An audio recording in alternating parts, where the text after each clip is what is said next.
Hey folks, so here we have the CAD model for the inertia cube, and I'm going to walk you through some of the CAD model's features that were implemented for ease of use in manipulating the CAD and helping to get access to information to help you build the printer from CAD if that's your preference. We are also working on a PDF assembly manual. It's in the works, should be available very soon. But here's one alternative for you to help you build from CAD. All right, so here we have the production inertia cube model, and all the components are easily selectable. I can hide the frame. Let's get rid of the fridge door temporarily. You can zero in on things like, just showing the skirts, for example. Or if we want, we could look at just the z-axis.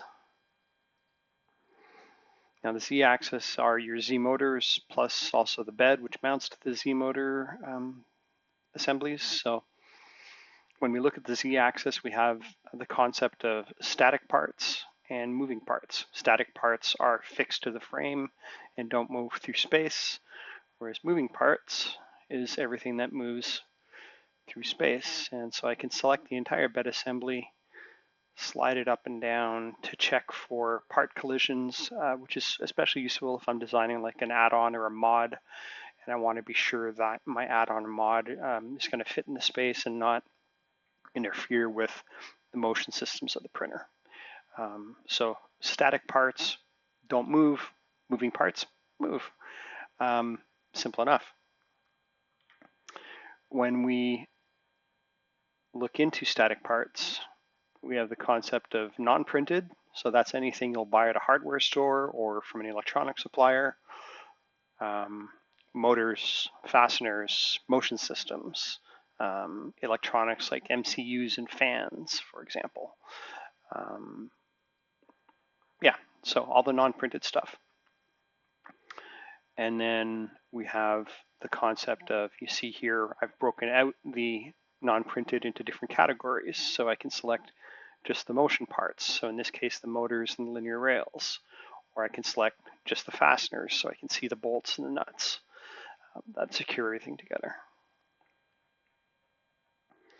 Looking at the printed parts, we have a few things. So we have, in this case, I can just show the printed parts so I know what I need to print. In this example, this printed part has the A prefix with the parentheses around it. That tells me that I should print that in the accent color of my choice. And it also has the multiplier at the end, ×2, so that tells me I need 2 of that part. I also have 2 of the A part and 2 of the B part, so similarly they should all be printed in the accent color, and 2 of each of those 2 STLs. You can easily generate the STL from Fusion. If you don't want to go to our GitHub and download the STLs that way, you could generate the STL by clicking on Save to Mesh. And then I just leave these values as default.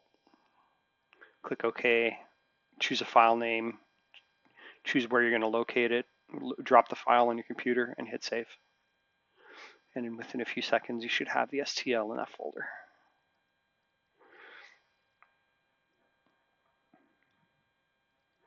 All right, so there's a couple other things I want to show. So as I mentioned, the Z-axis is everything on Z. Moving parts lets you move the parts that move through the system. Let's have a look at the gantry, for example. So similarly, like we saw before, we have static parts which don't move through space, and then we have moving parts. I've further categorized static parts by, again, non-printed. It's got things like extrusions and motion systems. And then I've broken out things like the rear left motor assembly, the rear right motor assembly, the front left motor assembly, the front right motor assembly. Again, with non-printed, printed, so on and so forth. You get the idea. One thing I'll point out with this part Zoom in here. So I mentioned the parts with the A label are supposed to be the accent color. Some parts were designed with dual color printing in mind. If you have access to a dual color printer, you can, paint the logo, for example, in this case, with a different color. So this part is labeled with D, which is indicating that it is a dual color part. If you don't have access to a dual color printer, then obviously you can just print it in a single color. You'll just lose the logo, which may not be a big deal to you. What else? Similarly, in the gantry, we have the concept of moving parts. And so I have the whole y-axis, which is the entire X gantry plus the XY joints. And again, I can slide that through space. There are some tool head parts there that are hidden by default, which is why you saw some parts were left behind when I was dragging it around, but they move with the rest of the assembly, so they'll appear in the correct place even if you move the y-axis around. So again, this allows us to check for things like collisions between the XY joint and the rear plate or the front motors, so on and so forth. In addition to that motion part, I also have the front left tensioner and the front right tensioner. Now these only have a little bit of travel.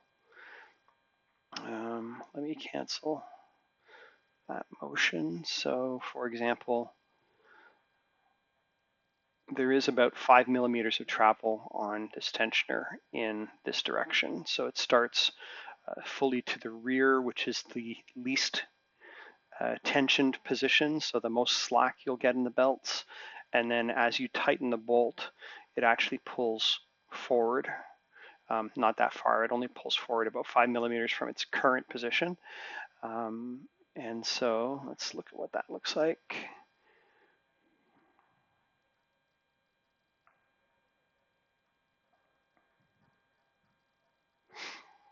So that tensioner is the top double shear plate, this tensioner block, the motor assembly, and the bolts that fix them all together. This is your main belt tensioning for the lower belt. On the other side, you have the similar thing, but on the top belt.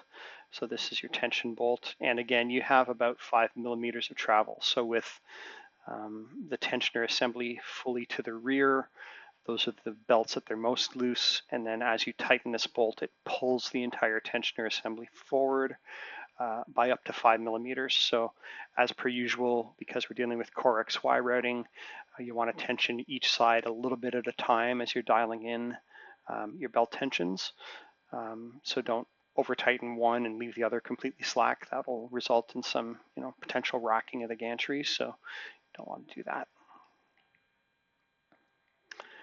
Yeah, other than that, that's basically all of the design parts we have in the y-axis, because again, we have the concept in that axis of static parts versus moving parts. So in this case, the static parts is everything on the y-axis. They don't move relative to the rest of the assembly.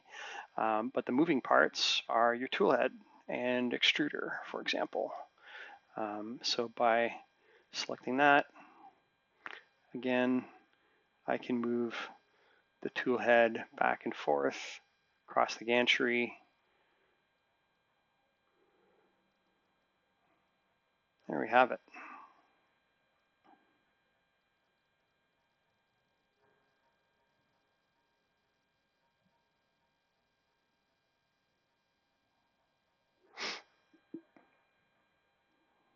Okay, just clearing off my display here. Now let's have a look what else we've got in here.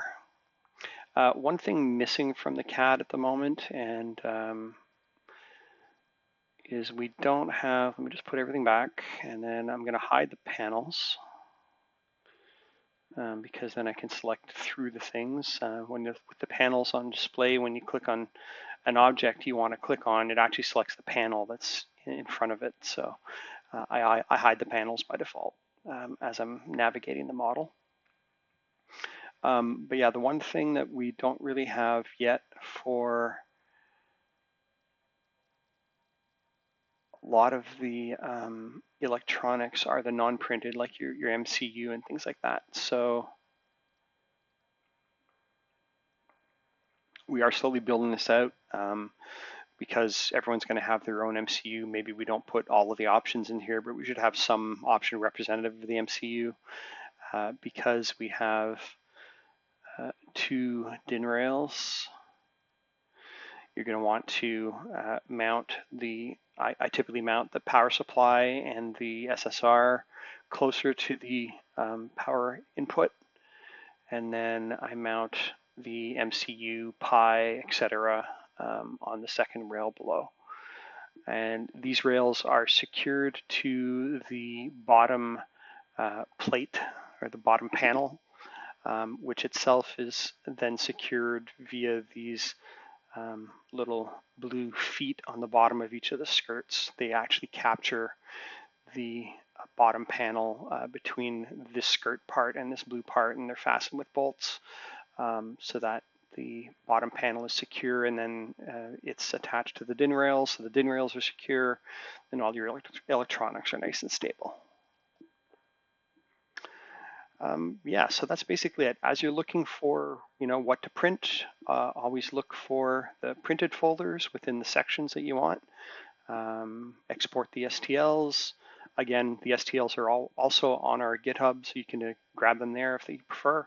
But you can also use, and this easily allows you to, make changes, modifications to suit your particular build, and then export those and print those and apply them to the system. Thanks for watching.